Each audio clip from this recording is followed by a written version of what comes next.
Hello guys! Welcome back to my channel at welcome po sa ating series na Grow Rich Bit by Bit, kung saan nag-aaral tayo pa konti-konti kung paano yumaman. Ang topic natin today, simple lang, ano ang kaibahan ng business and investing? Alright, no? So business and investing, very similar po yan, no? Kasi parehas po tayo bibigyan ng cash flow po, no? Business or investing, parehas bibigyan tayo ng cash flow. Saan sila nagkakaiba? Sa commitment at returns. No? Ang investing po, unahin natin investing kasi mas madali po ito.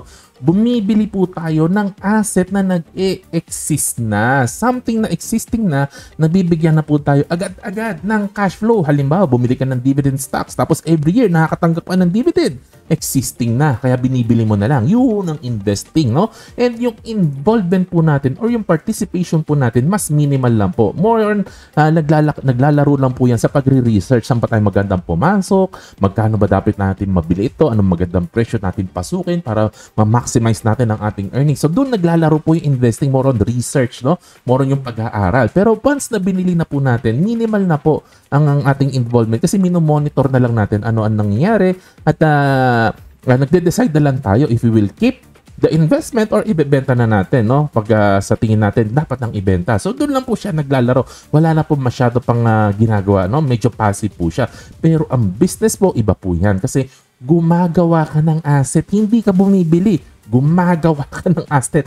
Out of nothing, gagawa ka ng something na nagkikreate ng cash flow. So, mahirap pong gawin po yan.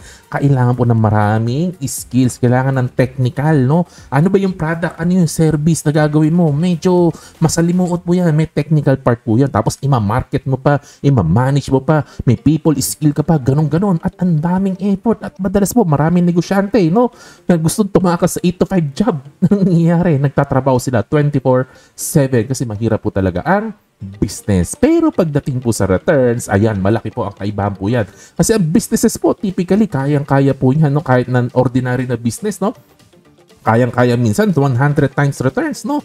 Diba? In a few months or just a few years, kayang-kaya po yan. O, diba? Patutunayan ko sa inyo, no? Halimbawa, may 300 pesos ka, di bumili ka ng bumili ka ng saging, iluto mo, ibenta mo, maaaring ang tubo mo, 300 din. In one day, 2x na. Nag-profit ka, 100%. Pwede. And sometimes, no, kung matagal na po yung negosyo po natin, no, napalago natin, no, in 20, 30, 40 years, minsan 1,000x, 110,000x ang returns po niyan.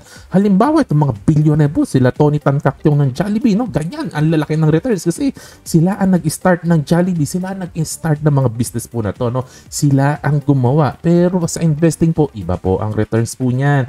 Madalas po, kung nadoble mo ang pera mo in 10 years, no, yun ang typical na returns, no? Nadodoble mo lang ang investment mo in 10 years. And sometimes, yung 5 to 10x, no? Or 5 to 10 times na return, swerte-swerte lang po yan. Halos mahirap pong gawin po yan. Bihirang-bihira po mangyari po yan. So pagdating po dito sa returns, malaki po ang difference ng business versus investing. No? So tama lang po yan. Wala namang problema kasi yung business, bigger ang effort, bigger ang commitment. Kaya lang, dapat lang talaga mas malaki ang returns. At majority nga po ng mga billionaires na makikita po natin, karamihan po talaga dyan, businessmen. Investing po kasi more passive, so mas maliit po ang returns po natin, no?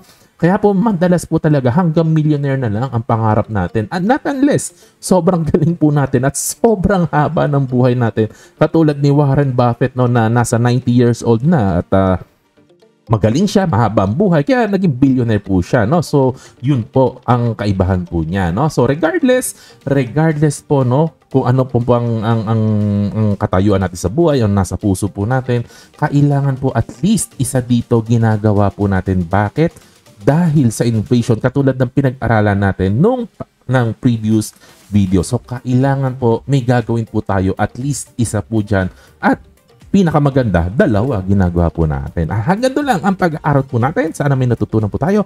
God bless!